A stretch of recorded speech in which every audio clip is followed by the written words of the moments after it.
Petugas Bea Cukai Banda Aceh baru-baru ini menghadang puluhan penyelundup gula asal Pulau Sabang di Pelabuhan Ulelia, Banda Aceh. Penyelundupan gula berbaur bersama penumpang merupakan modus baru untuk mengelabui petugas. Petugas Bea Cukai juga terlibat tarik-menarik dengan beberapa pembawa gula yang baru saja turun dari kapal penyeberangan KMP BRR. Selain menggunakan sepeda motor, gula asal Thailand ini juga dipanggul oleh sejumlah kaum wanita.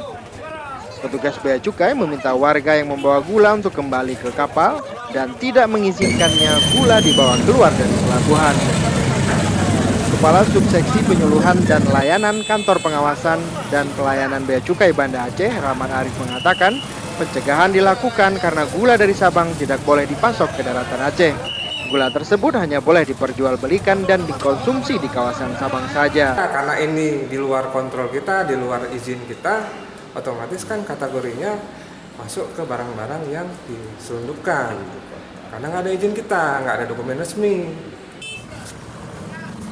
Hingga kini belum ada aturan yang mengizinkan gula dari kawasan pelabuhan dan perdagangan bebas Sabang masuk ke Banda Aceh.